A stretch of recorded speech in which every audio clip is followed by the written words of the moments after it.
एक गाना और जबरदस्त शोहरत, निजी जिंदगी में उतार चढ़ाव और स्वास्थ्य से जुड़ी चुनौतियां भी।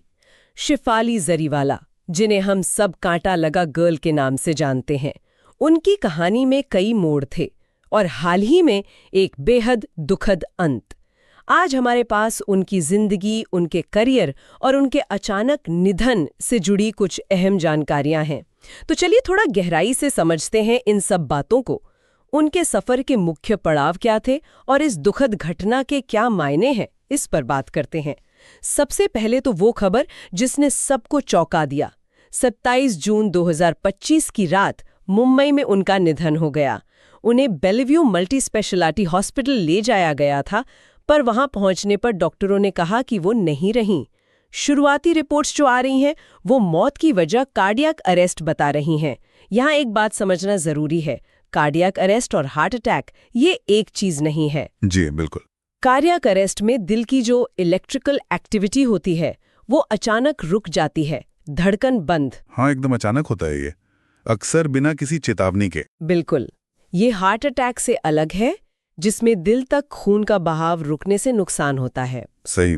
पुलिस ने खैर शुरुआती जांच शुरू कर दी है और आगे की प्रक्रिया के लिए शव को कूपर हॉस्पिटल भेजा गया है। जी, और इस दुखद खबर के बाद ये जरूरी है कि हम उनके सफर को भी याद करें जिसने उन्हें पहचान दी।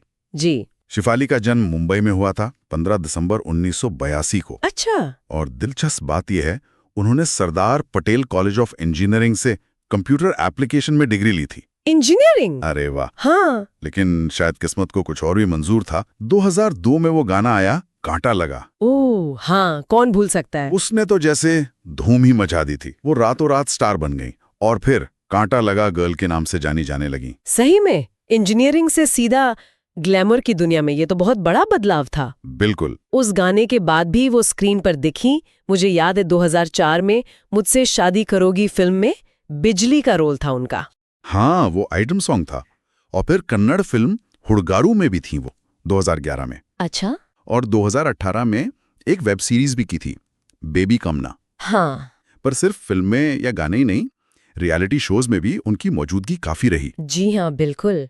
नच बलिया। हाँ, नच बलिए के सीजन 5 और 7 में, और फिर बिग बॉस 13 में भी बतौर कंटेस्टेंट। बिग बॉस 13, हाँ, उसमें उनकी काफी चर्चा हुई थी। जी, इन रियलिटी शोज ने शायद उन्हें दर्शकों से दोबारा कनेक्ट करने में मदद की। हाँ, कह सकते हैं।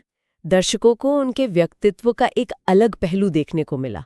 अच्छा, ये तो हुई करियर की बात। उनकी निजी जिंदगी और स्वास्थ्य की बात करें तो उन्होंने काफी हिम्मत दिखाई थी एक चीज को लेकर। आप एपिलेप्सी की बात कर रही हैं? जी हाँ, उन्हें बचपन से मिर्गी की समस्या थी। उन्होंने खुद बताया था कि पहला दौरा उन्हें 15 साल की उम्र में पड़ा था। और ये बात उन्होंने पब्लिकली शेयर की, जो उस समय शायद इतनी आम बात नहीं थी। पेशेंट से दौरे पड़ते थे। अच्छा। लेकिन वो नियमित व्यायाम से इसे कंट्रोल में रखती थीं। काफी अच्छी तरह से मैनेज कर रही थीं। हिम्मत वाली बात है। उनकी निजी जिंदगी में भी कुछ उतार चढ़ाव रहे। पहली शादी 2004 में हुई थी संगीतकार हरमीत सिंह से। हाँ, मीत ब्रदर्स वाले हरमीत। जी, लेकिन वो शादी 2009 में तलाक पर खत्म हुई। फिर 2014 में उन्होंने एक्टर पराग त्यागी से शादी की। हाँ, पराग त्यागी। और फिर ये दुखद खबर, 28 जून 2025 को अंधेरी में उनका अंतिम संस्कार किया गया। टीवी इंडस्ट्री के कई लोग पहुंचे थे। उनके दोस्त आरटी सिंह, रश्मि देसाई, अर्जुन बिजलानी, करण तन्ना, काफी लोग थे। उनके पति पराग त्यागी वो तो बहुत ही दुखी नजर आ रहे थे, जाहिर है। जी बिल्कुल।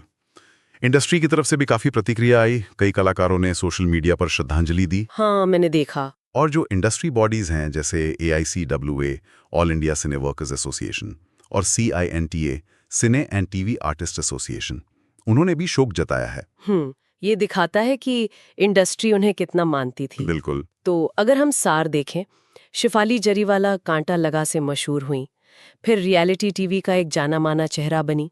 उन्होंने अपनी स्वास्थ्य चुनौतियों, खासकर एपिलेप्सी के बारे में बहुत खुलकर बात की। जी। और सिर्फ 42 साल की उम्र में कार्डियक अरेस्ट से उनका यूं अचानक चले जाना वाकई बहुत दुखद है। बेहद दुखद।